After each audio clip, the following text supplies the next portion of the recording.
ప్రజా తీర్పును స్వాగతిస్తున్నామని, రాజకీయాల్లో గెలుపు ఓటములు సర్వసాధ్యమని మాజీ ఎమ్మెల్యే అన్నాబత్తుని శివకుమార్ అన్నారు. వైఎస్ జగన్ నాయకత్వంలో తెనాలి నియోజకవర్గ ఎమ్మెల్యేగా తాను మెరుగైన పరిపాలన అందించానన్నారు.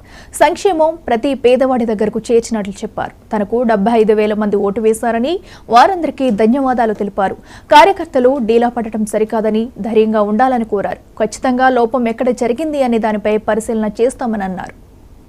నాకు ఓటేసిన 75,000 మందికి కొత్తగా చెప్పుకుంటూ నేను ప్రధానంగా ఈరోజు ఒకటి నియోజకవర్గ ప్రజలకి నాకు ఓటేసిన ప్రతి వ్యక్తికి కృతజ్ఞత చెప్పడం ఒక పాయింట్ అయితే, రెండు రాత్రి నుంచి మరి ఇప్పుడు వరకు కూడా వైఎస్ఆర్ పార్టీ శ్రేణులు ఎంతో బాధతో వచ్చి నా దగ్గరికి వచ్చి కలుస్తున్న సందర్భంలో చాలామంది పాపం బాగా బాధపడతా ఉన్నారు.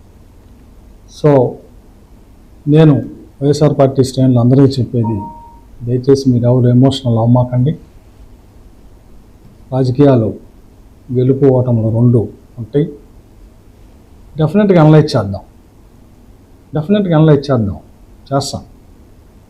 అటు మన నాయకుడు జగన్మోహన్ రెడ్డి గారు చేస్తారు, నియోజకవర్గంలో నేను మనందరం కూర్చొని వైఎస్ఆర్ పార్టీ శ్రేణులు అందరం కూర్చొని ఎలక్షన్ దీని మీద అనలైజ్ చేస్తాం. రాబోయే 4-5 రోజుల తర్వాత అందరం కూర్చొని అనలైజ్ చేద్దాం. ఎందుకంటే పాపం బాగా క్యాడరు ఇంటికి వచ్చి బాగా ఎమోషనల్ అవుతూ ఉన్నారు, బాధపడతా ఉన్నారు.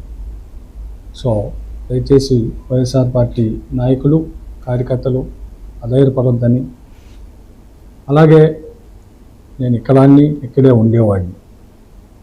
మనం డెఫినెట్గా 4-5 రోజుల తర్వాత కూర్చొని మొత్తం మనందరం అనలైజ్ చేసి ఆ భవిష్యత్తు కార్యక్రమాన్ని, అలాగే భవిష్యత్తులో ప్రజల పక్షాన నిలబడే విధంగా, అలాగే మళ్ళీ వైఎస్ఆర్ పార్టీని బాగా తీసుకొచ్చేదానికి ఎలా చేయాలి, ఎలా మనం ప్లాన్ ఆఫ్ యాక్షన్ అనేది డెఫినెట్గా చేద్దామని చెప్పి ఈ సందర్భంగా మనవి చేస్తూ, ఈ రిజల్ట్స్లో అంటే మొన్న జరిగిన ఎలక్షన్స్లో నిన్న వచ్చిన రిజల్ట్లో నాకు ఓటేసిన ప్రతి అక్కా చెల్లికి, ప్రతి అన్నాదమ్ములకి అందరికీ హృదయపూర్వక ధన్యవాదాలు చెప్పుకుంటూ, డెఫినెట్గా రాబోయే రోజుల్లో ప్రజల పక్షాన, ప్రజల కోసం వైఎస్ఆర్ పార్టీ నాయకుడిగా,